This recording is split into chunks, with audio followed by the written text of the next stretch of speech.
goddamn inefficient. I don't care if you're all Seize the Gap.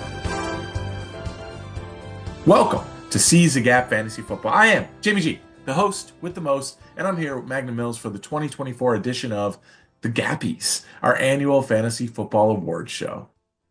At this point, if I can get fantasy football and awards in the same sentence, I am going to call that a win and just go ahead and take my win. And you are a winner for checking out the Gappies, another episode of Seize the Gap Fantasy Football. Thank you very much for checking out our show. You can find our content wherever you get your podcast and on YouTube. Find us on social media at Seize the Gap FF and on the web at seizethegapff.com. Nice and easy to remember, just like the flaps, FLAPS. Follow, like, and please subscribe. If you had fun, please hit that thumb. It is time for the 2024 Gappies. Round of applause, round of applause. Mills, remind everyone what the award categories are. Yeah, well, we probably should have reminded each other where our suits are. Now you forgot your skinny Mike, dude. I very much expected you to show up with the Bob Barker like skinny Mike here if you want to be the host with the most. So make sure you have that handled for the 2025 edition. We have 9 categories of awards we are handing out here, starting out with You Fat Cow. That would be our biggest bust at each position. And we have I Did It All for the Rookie, the Fantasy Rookie of the Year at each position. And then we have the Old Man and the California King, the Best Old Man Performer of the season. Then we have Best Name. That is exactly what it sounds like. We are just voting on who has the best name in the NFL. At number 5, we have Sure Is a Hot One. These will be the biggest league winners at each position. How did they do it? We will find out. At number 6, we have the Comeback Player of the Year award, which we call the Kim Kardashian award. At number 7, we have our Dinner at Applebee's award as the player who showed up every week but disappointed you, much like Dinner at Applebee's. At number 8, we have the Jim Mora awards, the Fantasy Football Playoffs MVPs. And finally, we have the Golden Gods, our overall 2024 most valuable fantasy football players. Grab your snacks and beverages because it's time to kick off the 2024 Gappies. We're going to go through the categories in order. We just listed them in.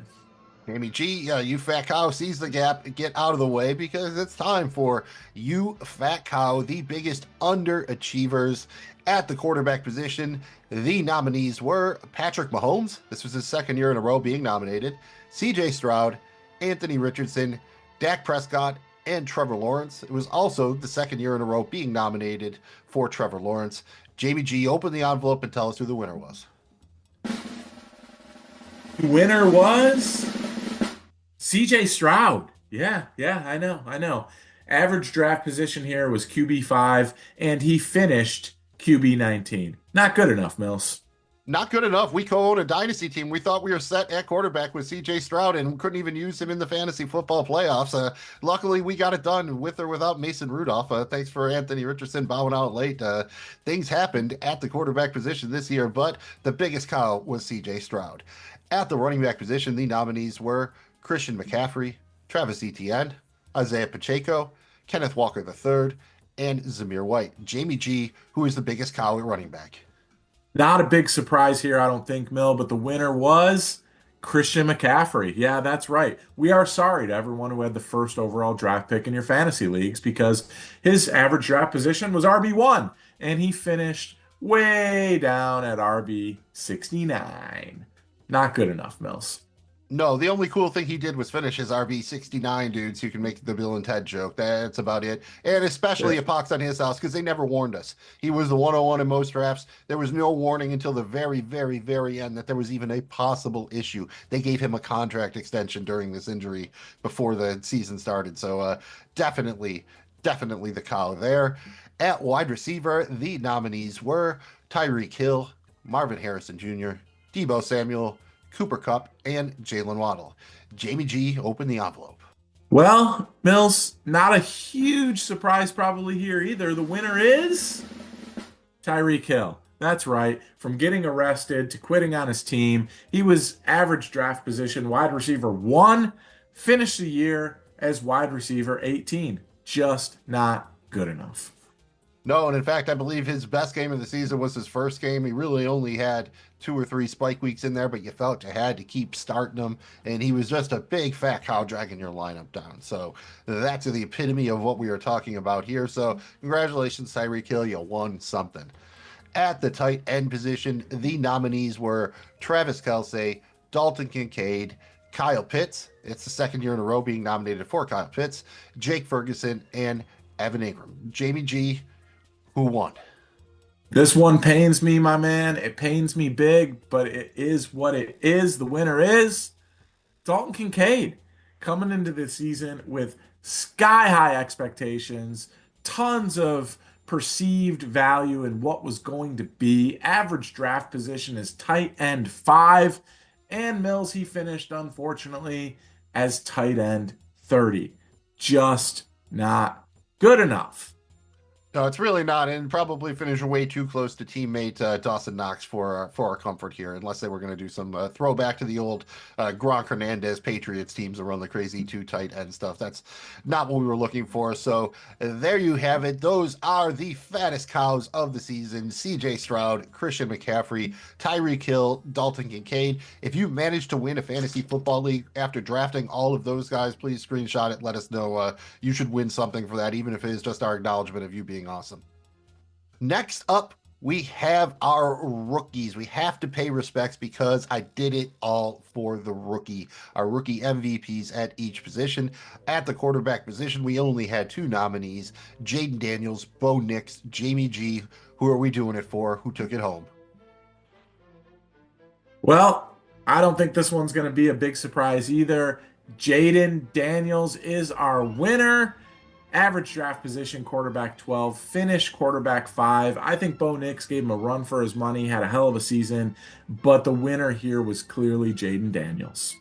Yeah, you got a little bit more of a discount on the ADP with Bo Nix, but Jaden Daniels gave you some crazy ceiling performances, really came through for you in the playoffs. I think he is deserving. At the running back position, we also only have 2 nominees: Bucky the Buccaneer Irving and Tyrone Tracy Jr. for the Giants. Jamie G, which rookie are we doing it all for? Yeah, Mills, the winner is Bucky the Buccaneer Irving. He had an average draft position of running back 54, finished at running back 13, really came on down the stretch, didn't get a ton of action early in the season, played for a playoff team, got in there, been fantastic. Bucky Irving, you are the winner. Another guy who just kept ascending as the season continues, and he came through in the clutch in the fantasy playoffs when it mattered most. At the wide receiver position, we have 3 nominees: Brian Thomas Jr., Lad McConkey, and Malik Neighbors. Jamie G, this would be a close one. Who's taking it home? Mills, this is a close one here. The winner is Brian Thomas Jr. That's right. The rook out of Jacksonville. Average draft position was wide receiver 46. Finished way up in the top 5 at wide receiver 4. Was the most consistent week in and week out. And again, drafted 46, finished wide receiver 4. Brian Thomas Jr. is your winner. Absolutely killed it in the playoffs. And keep in mind, going into the season, he was being drafted behind Gabe Davis, I think. So just to tell you where things were way back in the dark ages. And at the tight end position, I don't even need Jamie G because there was only 1 nominee: Brock Bowers. Brock Bowers is the undisputed winner for the 2nd year in a row. A rookie, was the overall tight end 1. He was drafted as the tight end 11, finished as the tight end 1, broke multiple records, did it all with Gardner Minshew, Aiden O'Connell, and Desmond Ritter throwing him the rock. I can't say enough about Brock Bowers. You win, dude. It's a great rookie class. Not maybe as deep as places as we thought there, but guys are coming through looking to be a very exciting rookie class. So if you own some of these guys in your Dynasty League, make sure you check out Nine Guys Dynasty, our show on Dynasty. And again, congratulate yourself. You're going to have some good times ahead of you. And we've got some old men who are still having fun in the NFL. We need to recognize the old man in the California King, the man who picks his spot first. He gets the big bed. The nominees were Aaron Rodgers, who finished as the QB 15 at age 41, Derrick Henry, who finished as the RB4 at age 30, 31. Devontae Adams, who finished as the wide receiver 12 at age 32. It's the second year in a row being nominated for Adams. Mike Evans, who finished as the wide receiver 14 at age 31. Second year in a row being nominated for Evans. And George Kittle, who finished as the tight end 3 at age 31. Jamie G, who is the old man in the California King. The old man in the California King is the King, Derrick Henry. That's right, 31 years old, finished the RB4, absolutely blew everyone's expectations this year of what he did, still doing it, ageless, timeless. King Derrick Henry, you are the winner. Still running over people and running away from people. It is fairly amazing. It's always amazing that a man that big can be that fast. But now to do it at that age, if Saquon Barkley hadn't been having the season he had, or Jahmyr Gibbs hadn't finished on like an epic heater at the end, he'd be getting even more attention, I think. Maybe Lamar Jackson even stealing a little bit from him there. So I think it is fitting that the King is the old man in the California King. That's great worked out with the names there. And it's time to give out our favorite award, simply for the best name. There are a lot of wonderfully named players in the NFL. We're not going to read all the nominees because it was a really, really long, comprehensive list. We are just going to give you our honorable mentions and then the winner. Down at number 5, we'll go through our top 5 here. We had the boy, Ladd McConkey. He is a good laddie and has a great name. And we had a tie at number 3 between Panthers tight end Tommy Tremble. That is some wonderful alliteration. He makes his opponents tremble. And Carson Steele, the rookie halfback fullback for the Chiefs. Feels like a little bit more of a porn name there. But again, Carson Steele could be like an action hero in the 80s or something. Just a fantastic name overall. At number 2, we have the man who could be a lawyer after he's done in the NFL, Sincere McCormick, or perhaps a private dick, TV character on a Law and Order-esque show, something like that. I feel there's just a lot of future for a man with a name like that. And at number 1, I believe we both had this ranked at number 2 overall, was Stone Smart. That's Smart with 2 T's. Again, sounds like a lawyer in a John Grisham novel or something, but Stone, he's like hard, he's cool, he's like Mac and Always Sunny. He's like, he's the chief of Patties, and then Smart, dude, with 2 T's. Like, it's like having more X's is cool. Like having 2 T's and Smart makes you twice as smart, right? Yeah, I think so. And clear-cut winner there, but what an incredible list. And just shout out to everyone who didn't make the cut. You're worthy. There's just too many great names. Jamie G feels bad he didn't sneak a third or something in there. Like, sorry, Ray McLeod the third. You're going to have to wait to star in that Highlander reboot or whatever. It's about time to reboot the Highlander. Why not? We liked Highlander. That was a hot one. And It's Time for Sure is a hot one. Our nosy neighbor Wally has talked to us, and we found our league winners at every position. Not necessarily the highest scoring player, the best playoff performer, the guy with the lowest ADB who came through, but some combination of that. It was up to us a little bit when we voted on it. Jamie G at the quarterback position. The nominees were Lamar Jackson, Baker Mayfield, Jaden Daniels, Bo Nix, Sam Darnold. Who is the hot one at quarterback? There is a hot one, Mills. The winner is Lamar Jackson. That's right. He scored 407.38 points. That's 42.34 points more than the QB2. Just went on an all-time heater here this year from a fantasy perspective and was the clear-cut winner here. And was drafted generally as the 4th or 5th quarterback off the board, so you got a little bit of a discount on it too. So nice blend there between production and ADP. That's why he was a league winner.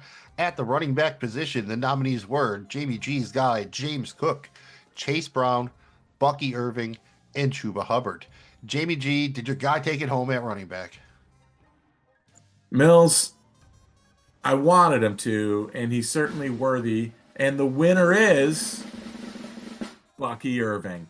Had to go there, Mills. Running back 13, despite getting light workload early on. That coupled with his average draft position propelled him to the winning spot here.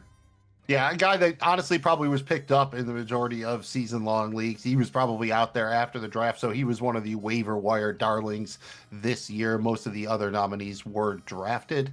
At the wide receiver position, you'd think it'd be all rookies, but it's not all rookies. We have as the nominees Brian Thomas Jr., Scary Terry McLaurin, Jerry Jeudy, Ladd McConkey, and Juwan Jennings. Jamie G, who's taking it home at wide receiver? Mills, tough one here. Lot of great contenders, but the winner is Brian Thomas Jr. He had the lowest expectations and ADP of any of the highly drafted rookie wide receivers and turned out to be the most consistent. It's hard to argue with what he did, finishing as the wide receiver 4 overall. Again, a late draft pick, might have even been dropped early on. Absolutely league winner. That's what we're looking for here.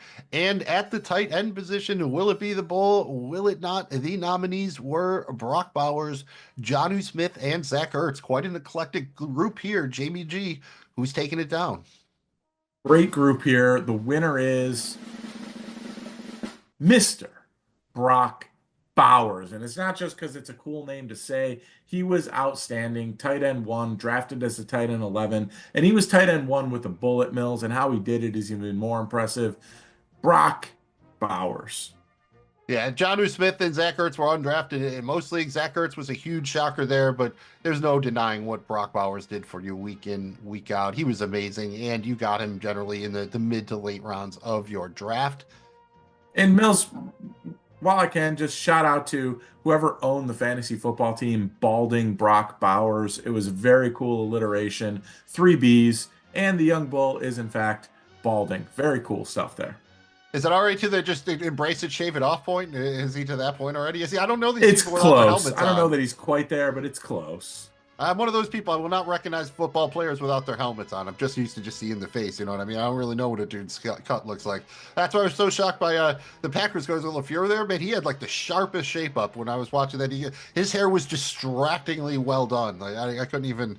It bothered me how well coiffed his hair was and groomed. It was too much for me. I prefer the balding Brock Bowers, I believe, and the alliteration. Balding Brock Bowers. Great name. Great fantasy football name. Probably a good name for a podcast. Next up, we have our comeback player of the year. This is our Kim Kardashian award because everyone loves a good comeback story, right? Seabiscuit, the Mighty Ducks, Robert Downey Jr., who Rocky. else? Yes. Kim Kardashian. Well, In the video, she gets cum on her back, I think.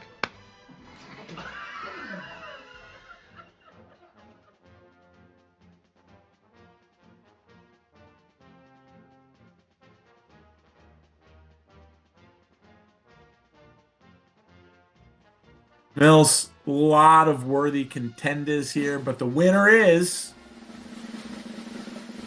Saquon Barkley. Look, he could have scored even more points. He sat out quite a bit this year once the Eagles had the big lead in games. Hadn't had a huge season since his rookie year. Answered all the questions. Really carried that offense for the majority of the year. He's the clear-cut winner here for me. Definitely a good group of nominees that were all deserving in their own ways, but I'm not going to take anything away from Saquon. He absolutely has carried that Eagles offense. Without him, I don't even know if they're in the playoffs. So that is a humongous impact he made on that team, which happens to be my favorite team. So I'm very happy about that. What I'm not usually happy about is dinner at Applebee's, because you go in, they give you food, but it's not really that great, right? It's okay. It's always kind of disappointing. It's never the worst, but it's never really good. It's always kind of disappointing. So we went ahead and we ranked our most disappointing players of the year. Once again, we had a fairly long list of nominees, so we're not going to list them all. We're going to give you our honorable mention and our most disappointing player. The honorable mention here is Chiefs quarterback Patrick Mahomes, drafted as the quarterback 2, finished as the quarterback 11. Wasn't quite bad enough that you could bring yourself to really bench him, but really wasn't good enough to give you any kind of edge. Again, basically an average starting quarterback this year. That's not what you paid for at the QB2, especially when you're going to have Lamar Jackson at the QB4.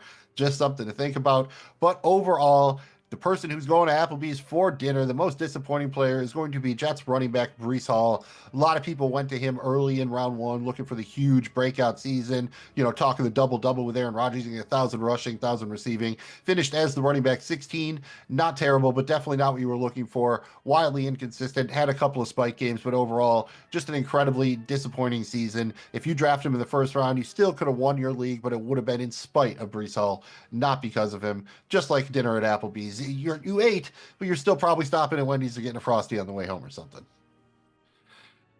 And I know Jamie G's a little sad that Patrick Mahomes didn't win it, but he's not that sad because the Jet did win it. So congratulations, Jamie B. He at least found some little thing to enjoy in his dinner at Applebee's.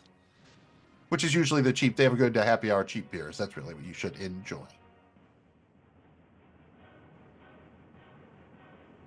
The Applebee's bar is the Applebee's bar. You don't eat at Applebee's. That's the key. You just go to the bar. That's where it's at. Same. It's Friday's rules. Basically, if the restaurant exists in a mall, that should usually be the rule. You just go to the bar. You don't actually eat at it. And now it's time for Jamie G's guy, Jim Mora. He's handing out the awards for the best playoff performers. At the quarterback position, the nominees were Jared Goff, Jaden Daniels, Lamar Jackson, Baker Mayfield, and Joey Burrow. Jamie G, who is the Jim Mora Award winner at the quarterback position? Playoffs. That's right. We're talking playoffs here in fantasy. The winner is Jared Goff. Listen, he led all quarterbacks with 101.55 playoff points, consistent as you can be, 25 plus points in each game. When you look at everybody else, while they had good performances or spike performances, he had it every single game. Jared Goff, you are the playoff winner. That is absolutely wild. I guess he should give a little assist to David Montgomery. That correlated a little bit with Montgomery going out there and putting the ball in the air a little bit more. But if you own Jared Goff, you didn't care because it was beautiful. At the running back position, the nominees are Jonathan Taylor, Jahmyr Gibbs, James Cook, Bijan Robinson, Tajay Spears, and Amir Abdullah. A little bit deeper list there, some crazier names than we saw at the quarterback position. Jamie G, who's taken down the Jim Mora Award for the running back position? Mills, a lot of great nominees here, and the winner is Jahmyr Gibbs, second with 78 total points, had 25 plus in each game, including 46 points in week 17. That's just outstanding production here. Didn't let you down at all. He is your playoffs winner. Can't ask for much more than that. 46 in the championship game. You know, that broke some opponents when they thought they had it in the bag. Like, oh yeah, I got it, unless Jahmyr Gibbs drops 45. Guess what? It happened. At wide receiver, the nominees are Amon-Ra St. Brown, Brian Thomas Jr., T. Higgins, Mike Evans, Malik Neighbors, Devontae Adams, Jalen McMillan, and Marvin Mims Jr. Jamie G, open the envelope. Tell us who Jim Mora has taken as his wide receiver MVP for the playoffs. Again, a huge list of great options here. This one was close, but the winner is Brian Thomas Jr.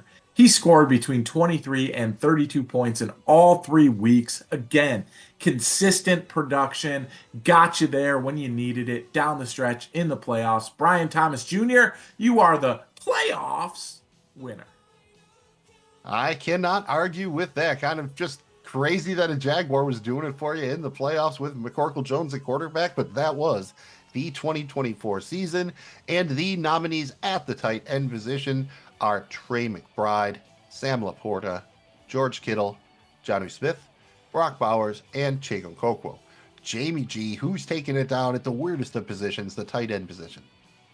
Mills, might come to a surprise. Everyone's thinking about double B here, B squared, but the winner is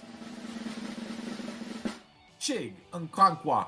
His 41.90 points made him the tight end 6 for the playoffs. He had 10 plus points in all 3 weeks, 13.9, 19.1, and 10.9. That's a lot of great production and consistent production out of the tight end position. Again, sometimes it comes from the places you least expect it. But Chig Okonkwo, you are the playoffs winner. Especially if you didn't have one of the top guys, the tight end position was such a mess. The fact that you could probably pick him up off the waiver wire and just plug him in for those 3 weeks in the playoffs, if you had kind of that gaping hole at tight end all season, that would have been a huge edge for you right there. And none of the other tight ends really did it every week. So even the fact that he didn't have that crazy, 25 plus point week, I don't think you can hold it against him. So again, look at the AFC South, dude. The Jaguars, the Titans, at least they were doing it for us in the playoffs. So they were still trying. Give them credit. They were out there doing work in week 17. Now it is time for the final award of the night, the biggest award, the Golden God, the fantasy MVP of the season. Again, we had a lot of nominees here. We're just going to give you our 2 honorable mentions and the Golden God himself. Second honorable mention came in at number 3. Bengals wide receiver Jamar Chase. Yes, you had to draft him extremely early, but he finished as the wide receiver 1, and he scored 87 points more than the wide receiver 2, the biggest positional gap at any position there between the first player and the second ranked player at the position. So he was doing work. He is probably going to get the craziest contract you've seen in a minute until somebody beats it. At number 2, first honorable mention, not a big surprise here, Lamar Jackson, drafted as QB4, wound up as the QB1, outscored the QB2, Jamie G's guy Josh Allen by 42 points. And the winner, again, not a big surprise here, other than the fact that it's not Brian Thomas Jr. It is Brock Bowers. The tight end position is an absolute train wreck. You were able to get Bowers in the mid to late rounds. You plugged him in your lineup and you never had to think about the tight end position again other than the bye week. That was such a huge advantage to have. Almost nobody else had to set it and forget a tight end, and almost everybody else who did had to pay up for him. In the draft going up there for George Kittle, someone of that ilk. Meanwhile, you just got your Brock Bowers. You put in your double Bs there. You didn't worry about how much hair coverage he had because he had the tight end spot in your lineup covered because he is the golden god of 2024 fantasy. Congratulations, Mr. Brock Bowers. That is the award winners for 2024. Mills, anything else on the Gappies? It was a crazy season. I'd like to have gone through and, look at, oh, here's all these weird plays and everything like that. And back in the day, you could have done that because fantasy football didn't really even start until getting pretty close to free agency. Now best ball tournaments are going to open about 10 minutes after the Super Bowl. And so there is no off season anymore. It used to be just that way in Dynasty. Now it's that way in fantasy football all around. So I definitely enjoyed the season. Definitely another crazy one. As always, learn your lessons, stay on top of the waiver wire, and don't beat yourself up if you lost your league by 1 point, one bad decision, something like that. Yes, I'm still smarting over getting negative points from the Colts defense against the Giants, but that'll go away in about a decade or so, just like Jerome Harrison rushing for 276 yards on my bench about a decade ago. You'll forget it someday, I'm sure. It hasn't happened for me, but I'm sure you will. I think that concludes the 2024 Gappies. What do we have coming up next as far as fantasy football? After the Super Bowl, probably talk a little bit about some best ball leagues, some free agent impact, that kind of thing. So look forward to that coming. Check out the rest of our channel. We're still doing Dynasty content. We'll have some DraftKings content during the playoffs. So you can definitely keep your fantasy football Jones on. If your season-long league is over, don't worry. There's more football already starting. Thank you guys for being with us all season long and enjoying another season filled with fantasy football. We hope you enjoyed the Gappies, our award tour for the 2024 season. Appreciate you guys riding with us. Throw the thumb if you haven't already. Subscribe, share the video, and get at us on our social media. Drop a comment. Did we miss somebody? Does somebody deserve a Gappy award? Make a case. Maybe we'll put it on the show. Maybe we won't, but it'll be great to hear from you anyways. Mills will let you know where you can find all of our stuff. Thanks again for checking out Seize the Gap Fantasy Football. You can find all of our content wherever you get your podcasts and on YouTube. You can find us on social media at Seize the Gap FF and on the web at seizthegappff.com. Simple and easy to remember, just like the flaps, FLAPS. Very crucial to our success. Follow, like, and please subscribe. If you had fun, please make sure that you've clicked the thumb. I'm Magnum Mills. He's Jamie G. Remember, in fantasy football as in life, you need to seize the gap and stop being so inefficient. And I don't care if you're old. You need to seize the gap.